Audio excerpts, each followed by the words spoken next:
Well, after a lengthy season suspension, a trip to Disney, an inter-Canadian series, a move to Hartford, a trophy controversy, and plenty of other twists and turns, the most bizarre regular season in Toronto FC history has come to an end.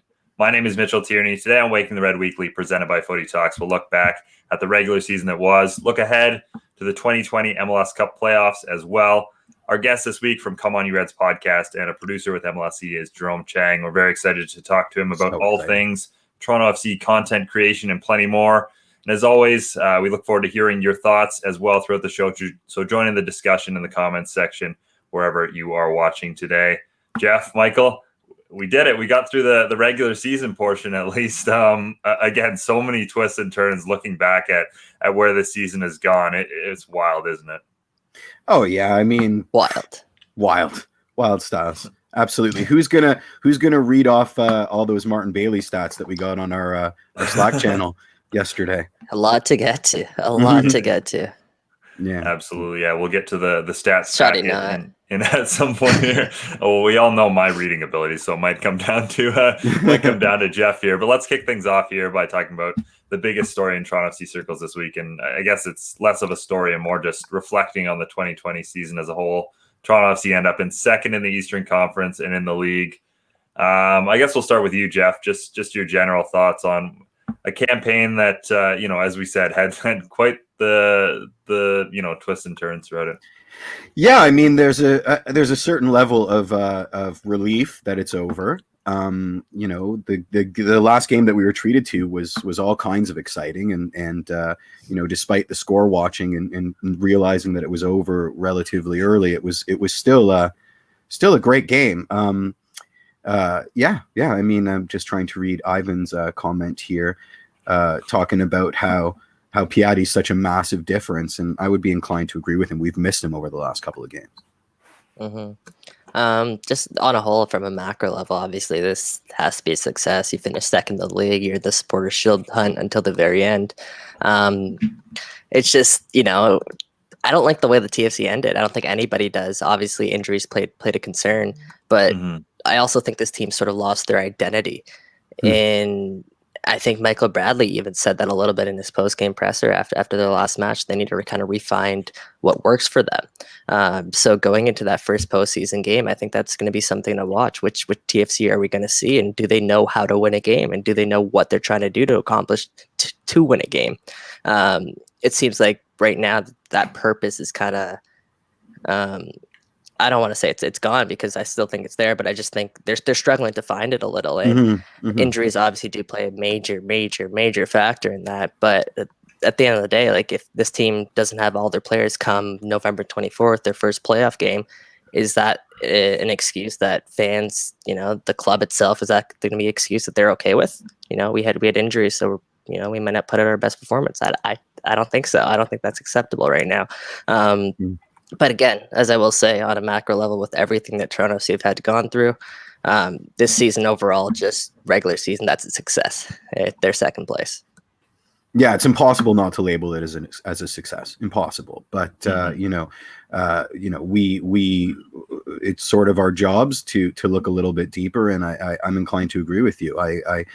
It's weird how quickly that kind of vibe has dissipated, and the questions need to be asked: is it playing in Hartford catching up with the team? Is it all the outside stresses? There was a rather momentous political event that went on over the last week. Was it kind of distraction there? And conversely, was Philly winning the Shield due to the fact that Philadelphia rules as a city, and Pennsylvania's kind of got a little bit karmically in terms of karmic points to cash in. I don't know. Seriously, shut up, Philly. Yeah. But it is what it is. It is what it is. The last 4 games have been interesting. I mean, is a good word for that. And now we get to see the team come out in the playoffs and hopefully prove any naysayers wrong that have kind of taken a bit of the sheen off TFC's performance over the last little while. This October has been so crazy because there's been so many games that Toronto FC have played. I don't know the number off the top of my head, but I think it's around 7 or 8. So we have to think back all the way to like the beginning of October when they were beating the Philadelphia Union 2-1. They beat the Columbus Crew right before that, the end of September. And this team looked like the team to beat. And honestly, they looked like the team to beat, and they were in control up until 2 weeks ago.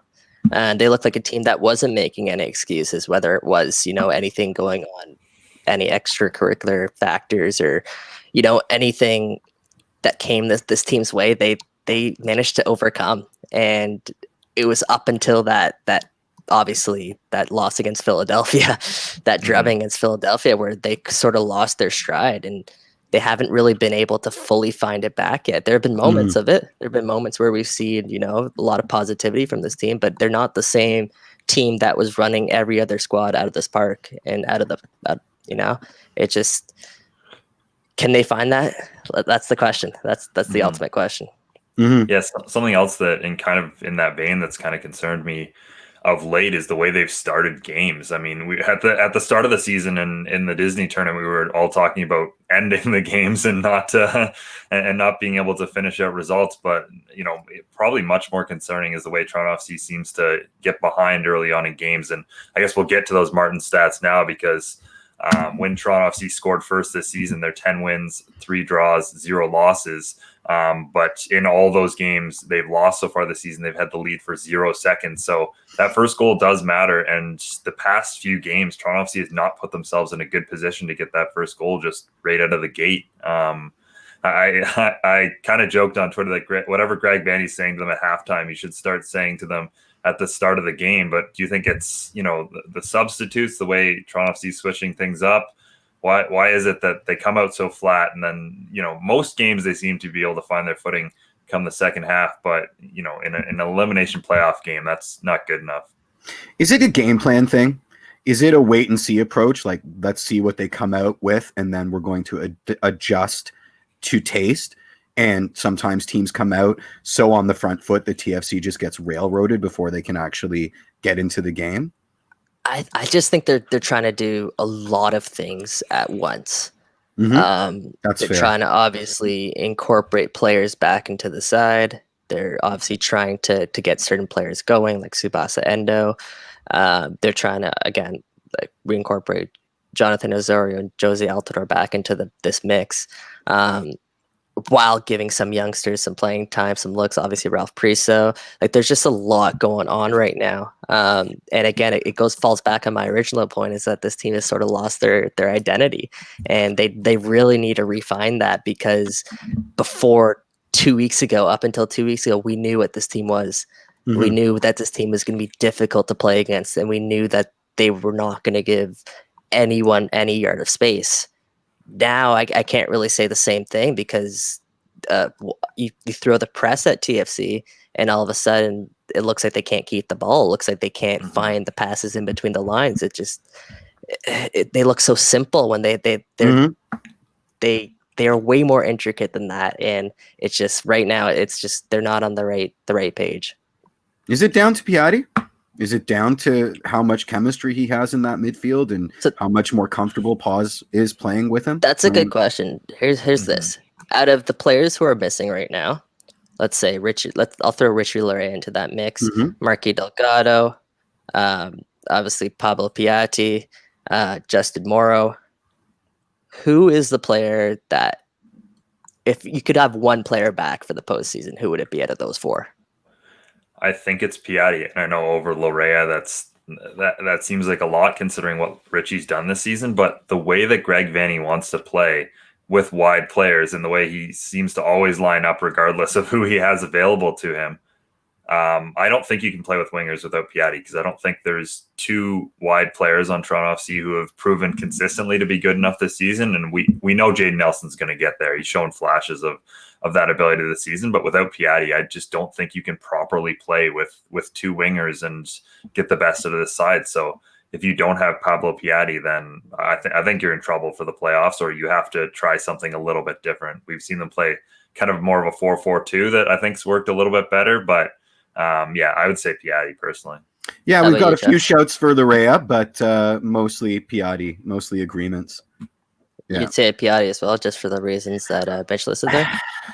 I mean, it's a tough shout, because, when Laryea is on, they were game planning for him, right? And a super sub, especially in a one and done game, can't be undervalued. But for overall team shape, it's got to be Pablo, and that's amazing considering how much of the question mark was on him. Was over him when the season started. I think the team looks a lot different with Piatti in there, and it's got to bring him over the line just how much more comfortable Paz is when Piatti's on the field. Do you know what I mean? I'll simplify that a little bit. It's just Toronto FC's depth at wing is way less than it is at fullback. And Richie Laryea, yes, he does create on the wing, but Pablo Piatti's job is to be that creating winger, and does a lot of the attacking work. So yeah, Richard Laryea does get highlighted because he does get forward when he does, and he does do really well at it. He's really good at it. Mm-hmm. But Pablo Piatti, that's his day job, is creating from that right hand side. So I agree with you guys. I think Pablo Piatti is the biggest kind of missing piece right now. And that is with all due respect to Marky Delgado, Justin Morrow, and Richie Laryea, who are all important pieces to this team. And that can't be understated as we head into this postseason here. Yeah, absolutely. Yeah, hopefully come November 24th, we aren't having this conversation and all of those guys are available, but we'll get a little peek of that a little bit later in the Michael Singh injury update. But we do have our guest waiting in the wings here. So we'll get Jerome on here momentarily whenever he's ready to be brought on. Excited for this one. No, me too. Excited for this one. Absolutely. There he is. Joined by Jerome Cheng from the Come On You Reds podcast, the producer at MLSE, and of course a yacht rock aficionado. Jerome, how you doing? I was waiting for that. I'm glad we're consistent, if not anything. But Jerome, first and foremost, I mean, what a wild regular season. It seems like literal years ago that there was that home opener against New York City FC. That was, just a different world back then. And then you've got Disney, you've got the Canadian series, and then all the different twists and turns. But looking back at the season as a whole, what was kind of the highlight for you? There's so many just because it happened in so many different stages. Home opener was great. It was almost, when home opener was happening, we already started seeing signs of like COVID, like coming up. A lot of us at that point weren't taking it seriously enough. And then just the week after, they have the whole NBA shutdown and everything goes down. But I remember we went to home opener, and as a content team, we were like, we're going to celebrate. We're going to go out. We want to do something. So we did like a full karaoke that night. It was almost like we somehow knew something was going to happen, and we were sending ourselves off. So like that was a fantastic moment that I think we all still talk about to this day. What was your jam? The jam of the night for the team, and this is to shout out Shane Wright, fellow admin with the Toronto FC account. It has to be Train. Drop to Jupiter. Oh my God. Oh, wow. Can we hear a bar, Jerome? Yeah, wow. You're gonna have to put me back in BMO Field. You're gonna have to get a car to get the win. You're gonna have to get a bunch of drinks. Yeah, a couple beers and maybe a couple of beers, and then left that part last minute decision to go to karaoke, and then definitely get the. So no was the easier. So no for now. Yeah. All right, Jerome, talk to me. Talk to me a little bit. Sorry, keep going. Okay, no, hit me. Go ahead. I wanted to find out a little bit about what it is that you do behind the scenes. Give those fans a little insight into what it is exactly that you do. So I am a creative producer with MLSE. I do, depending on the project, I'm either doing a little bit of shooting, editing, or producing, or a mix of them. For my end, I work on the Come On You Reds podcast that you mentioned, Red Alert, a couple of our digital pieces, but it's really a whole team thing. When it comes to All for One, that's Greg Vierman as our lead producer, Thomas Larrays as our main editor, and Kylie Templeton as the DP. If you're ever there, at BMO Field, you'll definitely see Kylie right by on the side there shooting on her Sony FS7. Good camera. Captures some nice stuff. But yeah, so for me, I work with the team, digital team, Eric and Shane, and we just come up with stuff. Like we have a regularly scheduled programming, and then every now and then, I think we've just kind of built this unit, this tight unit where, if something comes up, a cool idea comes around, we just kind of go for it. And you've seen it. I know this group has definitely seen it through Twitter and Instagram in general. So you're very familiar. Yeah. And how did you end up in maybe the best job in the universe? Just to tell our listener. That's a great question. So I started actually.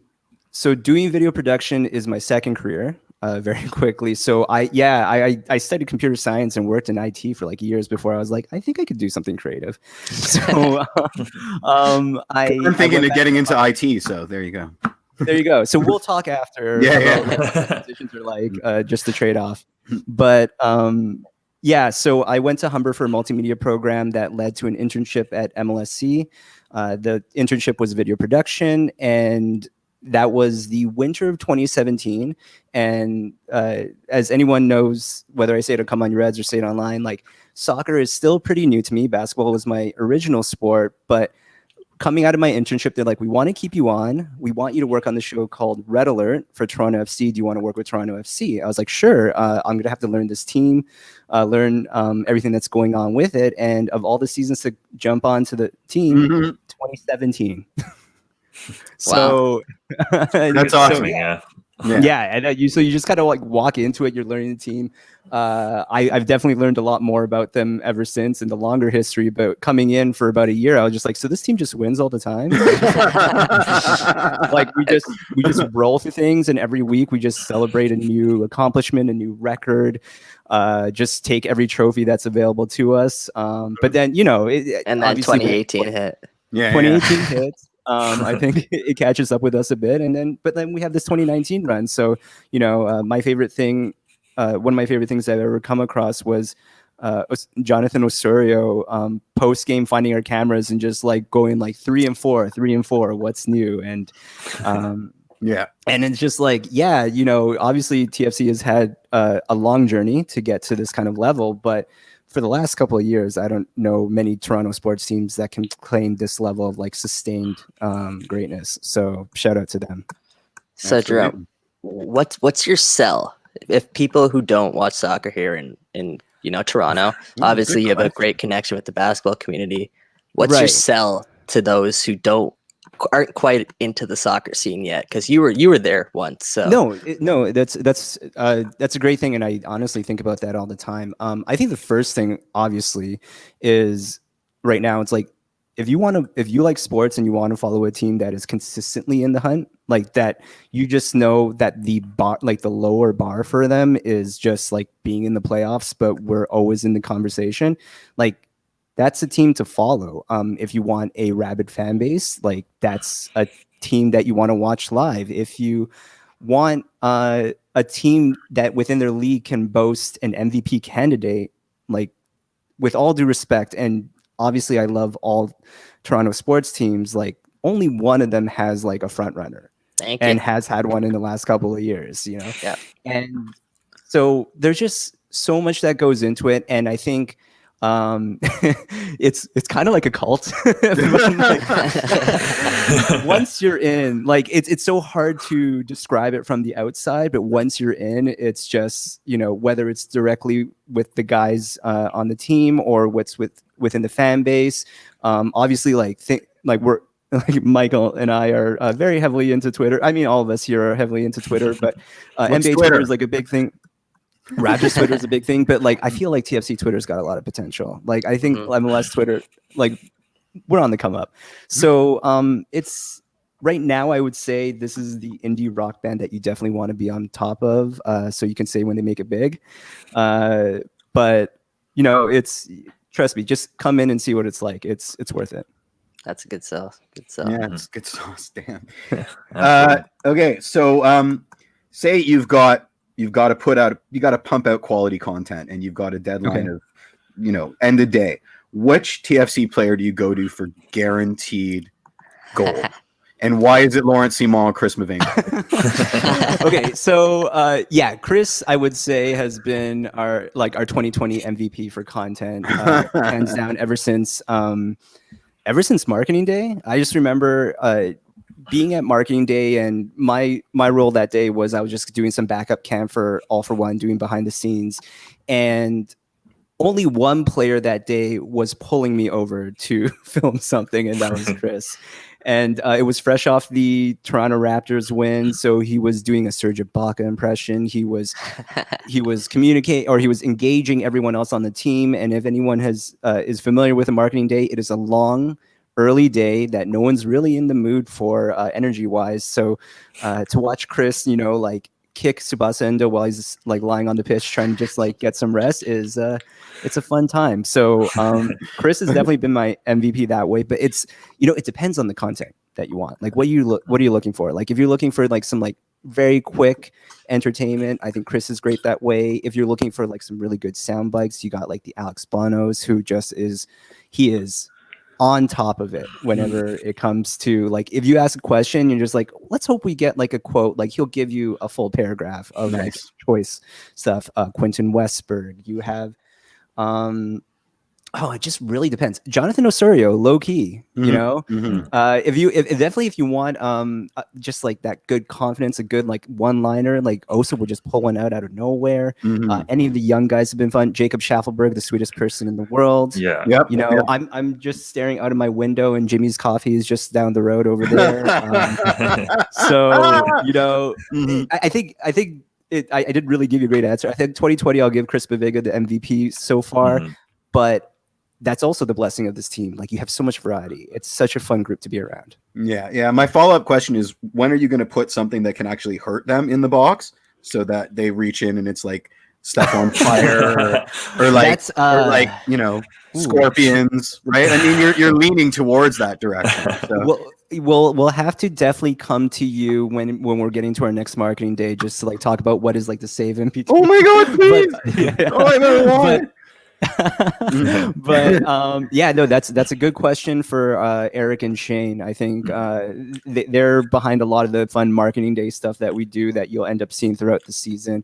And I don't know, like, are there waivers that we need to sign on that? Sulfuric acid, man. Is that the move? Yeah, I think that might be the move. Yeah, you got to go with the Gillette Stadium field turf. Put that in there. Well, see, at that point, like that's where we can like ask if we want to get like some global like like some sponsoring on it, right? I don't know if that's the best look of saying like your turf is trash, but you mentioned Jacob Schaffelberg. I wanted to quickly bring up his mustache video, which is one of my favorite, I think, pieces of TFC content this season. Donate to his Movember. Already done. Yeah, me too. Just the way he's mugging for the camera. He's like, Movember. I've watched that video probably too many times, but I did want to ask you what are some of your favorite pieces of TFC content you guys have put together this season? That's a varied question too. So I think the first one that comes to mind is our return to play piece. It's a serious one, but it was just kind of our one where we were on that hiatus, and there's just all these conversations that are going around of like, how do we let everyone know that we're back? And typically in like sports media, you will kind of aim to do something that's really hype and really big, but we kind of wanted to temper it down, just given how it is and how it was, definitely, especially during that time. So there's, COVID that's going on. There was everything that was happening around George Floyd and Breonna Taylor and the Black Lives Matter movement. And we wanted to more reflect the voice of the team and less a kind of branding, marketing, like soccer is back. Because I think there was just this level of like, there are things so much bigger than sports all the time that we really need to like call more attention to.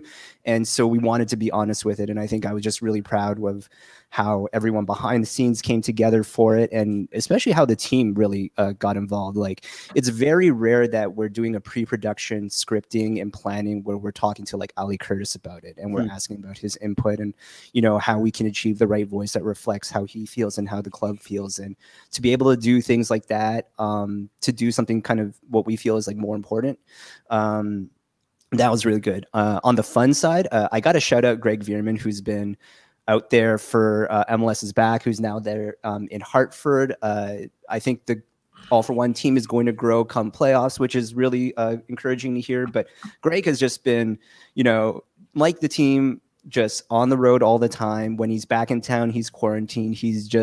And he is not naturally a shooter, but he just kind of like stepped up huge this season and telling us like, oh, I'm not sure if I'm going to pull it off, and absolutely nailing it. And if there's anything that reflects Greg perfectly, it is playing with the boys parts 1 and 2. Yeah, that was amazing. It's so amazing. I never thought that all of our offhand jokes about 80s movies in group chats would somehow translate into actual content, and we'd see like Top Gun level parodies and things like that. So to be fair, if you've got 4 guys playing with their shirts off and you don't put that login song in, you're probably doing something wrong. Do you know what I mean? Right? I mean, it's one of those things where it's like, are we really that talented, or this team just giving us like all that we need? And we just have to hit record, and I think it's a little bit of both. Yeah. And then the last one, which you mentioned off the top, I as a personal thing, I have to say Yacht Rock. Yeah. Come on, Yacht Rock. It's the perfect culmination of how much my relationship with Gareth Wheeler has developed over the course of like the last couple of seasons, that we get to this point and he'll make an offhand joke about Yacht Rock, and I'm like, no, we're gonna run with this. We're gonna burn it into the ground as hard as we can. You can never. That Doobie Brothers tune is the best tune ever written in the history of music. So it's fantastic. Exactly. And that's like a personal goal of mine. Before I even knew I wanted to do this, I knew one day I wanted to do a parody of the Cool Rock compilation that I used to watch growing up all the time. Yeah, the scroll was perfect. The white scroll was perfect. I actually, if you look at my Premiere project, you will see that the Cool Rock export is in there. Like I downloaded it and I was amazing. Watching it frame by frame. Of course. Like attention to detail. That's important. That's a lesson for the kids. Yeah. I want to open it up to the viewers as to what are their shouts for the best pieces of content. I know my friend George can't get enough of Schaffelberg's Spanish lesson from the. I think that was the MLS's back, and I have a soft spot for the Mavinga bus because I thought that was amazing, and I also.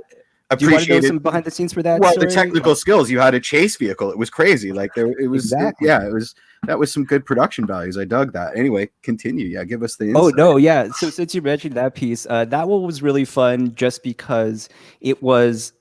You don't think a piece like that is actually like days or weeks in the making, but we finally like get Gallagher on the team. And then I think we caught a comment saying like, when will Chris drive him to the pitch? And so we just sat on it. And like, shout out Shane right there again. He's like, I'm going to talk to Tony. I'm going to talk to Chris. I'm going to see if they're willing to drive together. And that was it. And then at that point, while we're standing out there, we see there's a second cart there. I'm like, put me on the other cart. Yep. We're going to follow them along. This is going to be much bigger than it ever needs to be. It was well worth it. Yeah, it was. It was absolutely well worth it. I mean, no shouts in yet, and that's funny. We do have a question from Gavin, and I don't think you know the answer to this. He's asking, how do we get Toronto supporters when allowed back in to be in their seats for the kickoff? Kickoff of what? Oh, okay. Kickoff of what, Gav? Just a general kickoff? Like, are we watching for Arsenal? A kickoff? Yeah, I'd say the first thing we all do is we wear our masks. Yeah.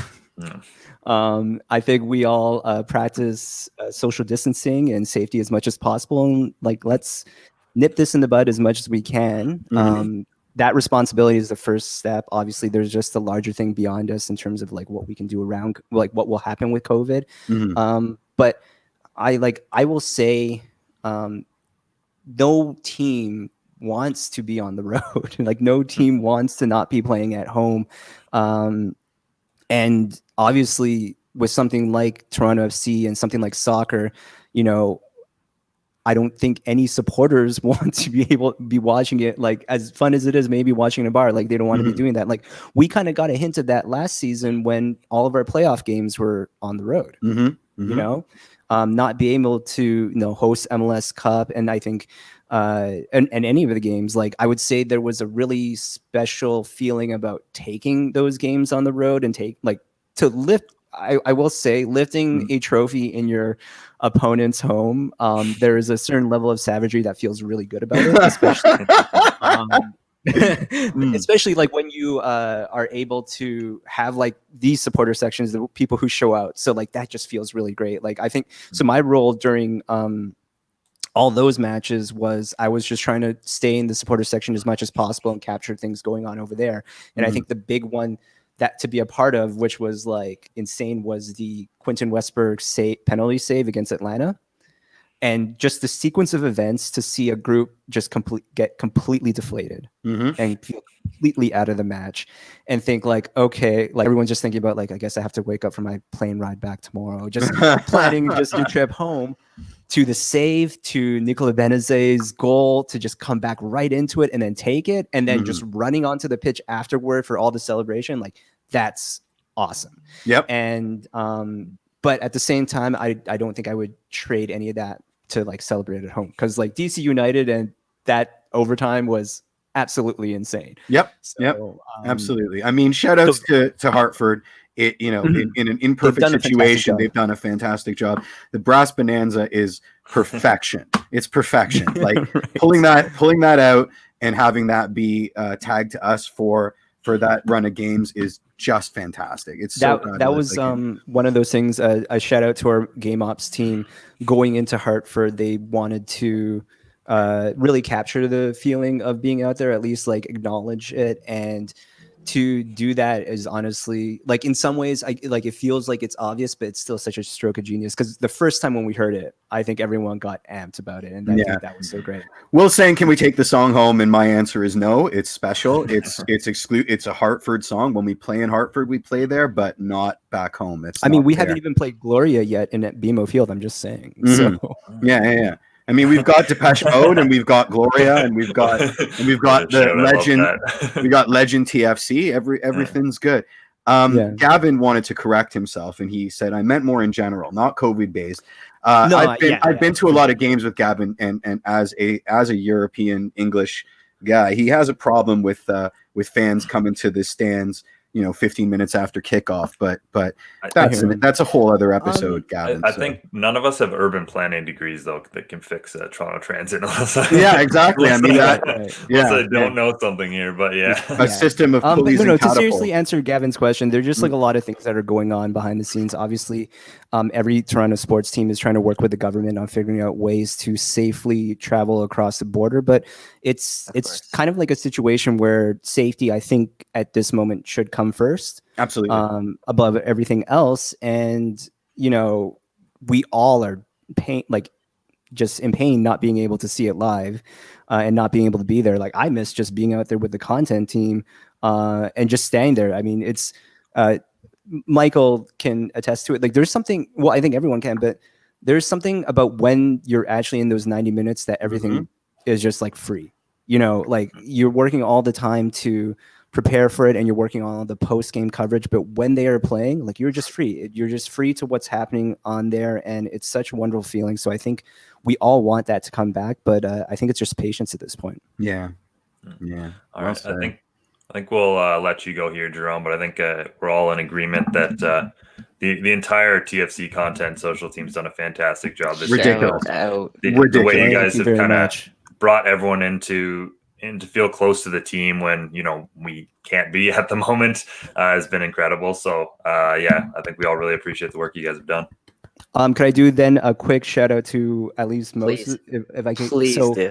Absolutely, We're gonna do Greg Vierman again, Kylie Templeton, Eric Giacometti, Thomas Larrays, Shane Wright, Maria Papadakis, Gareth Wheeler, Terry Dunfield, everyone on Footy Talk, like everyone at Homestand, all the coverage, you guys doing stuff, people on Raptors Twitter, or not Raptors, oh God, Toronto the orchestra, play them out, guys, play them out. Start the movement. I want to see Raptors Twitter, get it on this TFC bandwagon.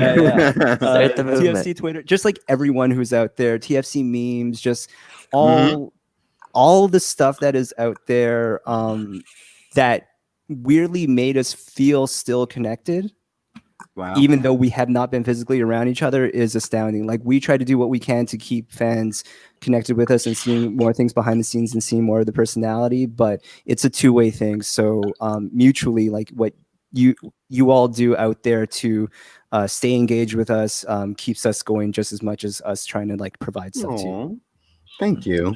All right, Jerome. We're not done yet, though. We're not done yet. Oh, we got gotta- more? Okay. We got a okay, couple. good. No, we got a couple weeks to go. I meant. And Oh, yes, yes, Gotta yes, grind yes. out that Still more to content happen. because No, you're done. You're done. Yeah, you specifically. You're gone. TFC is thanks still for going. having Yeah. Cheers. Thanks, Take Jerome. care. Thank you. Guys, before I forget, I got to do my first retraction apology because last week, I don't know if it was because Wow, of KJ's this is English. breaking. This is Well, the I first don't time know. we're seeing this. Hold on. I don't know if hold it's on. because of KJ's accent, but I said the MLS twice. And it drives me crazy when people say the MLS. Like when someone says, I want to How go is to he the still on the show? I Yeah, know, we I gotta put know. his fine jar here. How did he not cut this Immediately after I got off the air, somebody took me to task on Twitter, and I was like, dude, you're right. I can't stand it either. So I'm going to have to apologize next week because it does drive me crazy, and I don't know why I did it, and I don't know why I did it twice, but I did it twice, and I want to apologize for that. So there we go. All is forgiven, Jeff. All is forgiven. Well, Michael, I hope you don't mind, but I think we're going to table the injury update for this week. I think we probably will have a better, more clear picture of it next week when we get another week off. So Yeah, maybe thanks for letting me off skip the it hook till there. then. What I will no worries. say, what I will say is, I'll give an update on Richie Laryea at least. Sure. Yeah, I want that update. So we all saw what happened with Richie, and he was holding his groin. Obviously, it looked like Tony Gallagher was going to come into the match, and then miraculously out of nowhere, it's Richie Laryea with like a steel chair comes back in and holding his groin. Somehow manages to play an extra 5 minutes or so. He kicks the ball with the same groin, actually sends it downfield. So after the game, Greg Vanney told us that Richie thinks he's okay. Or he thinks that Richie's okay. He thinks there was a tweak or strain or something, but he did mention that groins are better than hamstrings or calves. So positive news is Greg Vanney does believe Richie Laryea will be able to, make it back for that first playoff game. The bad news is Greg Vanney believes that Richie Laryea will be able to make it back for that first playoff game. So we never know. We'll see. We'll see what's happening. Well, yeah, mentioning that first playoff game, we now have a date on it, November 24th at 6 p.m. at Pratt and Whitney Stadium. Was it 6? Absolute Wasn't it in the middle of the afternoon or I don't know. I guess Thought it you're was right. 6. I guess 6 you're right. p.m. man. Sorry, 6 p.m. Okay. Eastern. Yeah. Cool. Okay. I'll start watching at 2 p.m. and I'll tell you what. But don't even let me tell you, we got a pregame show that day. Exactly. We got Yeah, a pregame Yeah, show so you guys that can day. all look forward to that. But we know they'll play either Nashville, Montreal, or New England. We mentioned kind of the momentum going into the playoffs, and I think Toronto FC is probably one of those clubs that maybe won't mind that we get a couple of weeks off here to sit through an international break while they, lick their wounds, recover, get a bit more training, and hopefully have some guys back and hopefully get that system together come playoff times. What are you guys' thoughts on? Mitch, you said training and my heart dropped out of my body, right? Like more training sessions. Training is the TFC killer, man. So maybe less training and more, binging that show about the chest. They are back home, so they are, training a little bit less, but they did say they're going to try to figure out a way to potentially, train at home together. We'll see if that happens, but hey, we did stumble over that finish line, but I think we can all agree the major reason why it was due to injury. So as Mitch said, this international break could be a blessing in disguise to Toronto FC here as they do try and get some bodies healthy. We did see Ozo go that 45. We saw Josie go 40 minutes, but perhaps, in 2 weeks' time, they can double those outcomes. And perhaps their movement and their sharpness, everything will be a little bit better. So we'll see. What I will say again, though, for the first time saying this, is that TFC are playing a team in the play-in round. So a team that plays 4 days earlier than they do. So that team will sort of be a little bit sharper than you'd expect Toronto FC to be. So that, and KJ kind of mentioned that last week, it could be a little bit of a disadvantage for the Reds there. we do know their opponents could be Nashville, New England, or of course the Montreal Impact. So he'll keep an eye. It's not an easy fixture. Go ahead, Jeff. Here's my take. Aside from the injuries, which is a physical issue, I think that a lot of what's going on with TFC is mental, and that won't get decided unless they play competitive games. So it's like 2 weeks, 2 years, whatever. There is a part of this that will not be worked out unless there's success on the field of competitive play. So we're just delaying the inevitable, right? We won't find out if TFC is going to bounce back until they bounce back or they don't. You know what I mean? I know that sounds totally obvious, but there's some detail to that, I guess. If you're in that locker room, Jeff, what's your sort of mindset right now after, losing 3 of your last 4? And I'll even add to that, this team's also struggled to score immensely. They've scored more than one time once in their last 9 games. They've scored 3 times in a match. They haven't done that in over a month. The last time they did that was, I want to say at the end of September. So, I mean, I love that you're asking the guy that doesn't really know what a rondo is, what the temperature in the locker room is. No, I'm not asking. I'm saying, what would your mentality be? Leave it all on the field in 2.5 weeks, which is a huge time to wait to exhale. Do you know what I mean? Like it's all gonna be out on the field of play on November. What day was it and what time was it again? 20 something at 2 o'clock in the afternoon. 24th at 6. There we go. Whatever the hell it was. But you're waiting for that. So everything else, all the training is towards that moment, and that moment can't come quick enough. That's what I'd be thinking. And certainly if I was to apply it to say, I know I've got a film screening in 2 weeks. I would want it to happen in 2 minutes as opposed to 2 weeks, because the longer that I wait, the more the voices in my head start to coagulate into something that may necessarily, take my eyes off the prize. Again, I'm no athlete, but that's just my take. No, again, the reason why I sort of asked that was because there's 2 sides to Mitch's point there, is that the international break could be very good for TFC to kind of go through this mental battle and kind of sort of forget about everything. But on the same hand, they're kind of eager to get back on the field and set things right? Mm-hmm. Yeah. So how do they get that mindset? You can't do that. The only way to do that is by playing, and they're not going to be playing for another 2.5 weeks. So Michael said it better, way better than what I said. No, you said pretty much the same thing. So, I mean, it's an interesting position to be in. Obviously, not the position they want to be in, but we're not writing them off by any means, and nowhere close to that, because this team has shown on its day that it can be the best team in the MLS. And they've also shown on the day they can be not so good. They're not definitely. They're still FC Cincinnati in this league. They're not the worst team in the MLS. Come on. This would have been a good time to play the Voyageurs Cup final. But there is no. I mean, at the end of the day, now for Hamilton, it's probably a bad time to play the Voyageurs Cup final. I don't know. It's right in between both teams' fixtures, but I don't think that's actually a good point. I think probably quarantine regulations and that too. Obviously, their playoff push is priority. Yeah. But yeah, good thing that you brought up Forge. Shout out Forge, because they could actually qualify for the CONCACAF Champions League before Toronto FC could. Yeah. What they're doing is pretty incredible. That's a Canadian Premier League side. So definitely shout out to those guys. Before we close off, Ivan here has a really good question. Actually, that is a good question. Yeah. So who would you prefer to play in playoffs out of the 3 possible teams? Again, those teams are the Montreal Impact, New England Revolution, and Nashville. Mitch, we'll start with you there. Well, it's tough to say Nashville, because if I'm correct, Toronto FC's never played them. So that's a tough one to know the matchup there.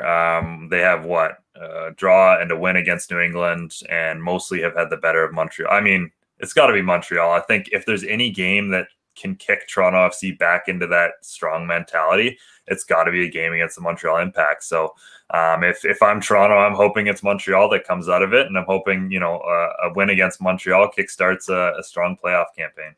Yeah, there's really no argument against the Impact. I mean, I know it's a scary proposition, but it's a team we know. It's a team we know we can beat. Nashville is pretty stingy at the back. And New England is kind of a wild card. You know, who knows what? And if we're going to New England, then forget about New England. I'll take We're not. Montreal.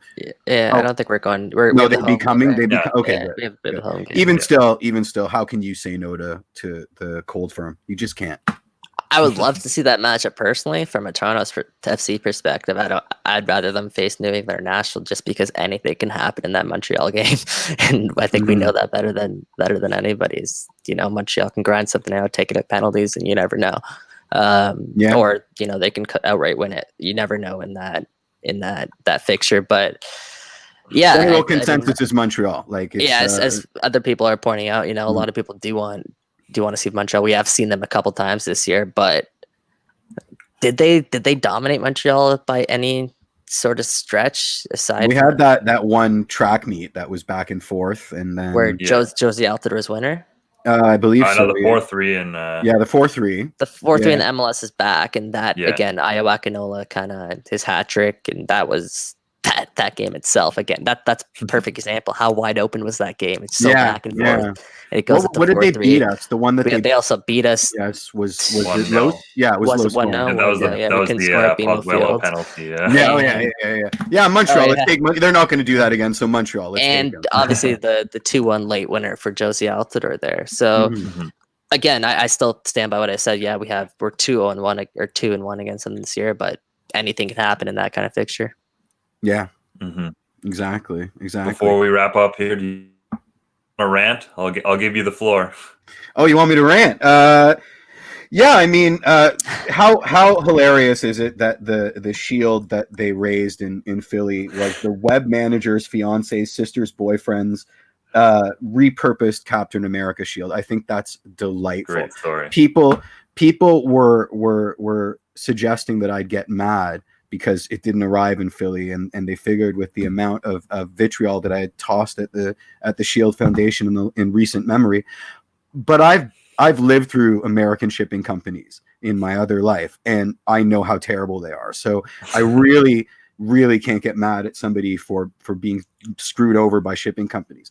There is a possibility that they didn't pay enough. I mean, if anybody knows FedEx as well as I do, the only way to guarantee that it gets there is to not get the lowest thing on the rung. You got to go like super luxe and deluxe and spend a ridiculous amount of money to ensure your package gets there.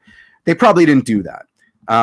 If MLS had been in charge because of the economy of scale and because they probably had a FedEx account the day before mailing out to Philly, it probably would have been there. Am I as mad about it? Not even close. What I am mad about is that the board hasn't resigned yet. I mean, that should have happened the second they crawled back their decision. In any business situation, that is the causality. I mean, you make a mistake that big, you lose your job.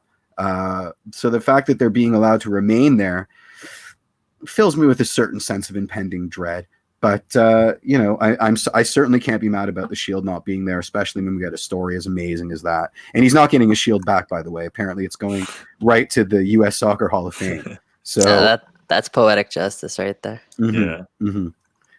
So it wasn't really a rant because it was just me talking, but I suppose. It was more us learning about the ins and outs of FedEx, but oh god, I could do Dave. Oh my god. We'll wrap it up there before we ruin any potential sponsorships. But thanks again to Jerome for stopping by. That was an awesome discussion. I really like these insights we get to some of the behind the scenes things like that on the show, and certainly this was no different. Thank you, of course, for everyone for interacting today. Lively discussion as always in the comments section there. Kevin and Sophia behind the scenes, even though Jeff still can't spell any of your names correctly. And of course, on behalf of Michael Singh and Jeffrey Punesker, my name is Mitchell Tierney. Till next Tuesday, playoff time, folks. Cheers, guys.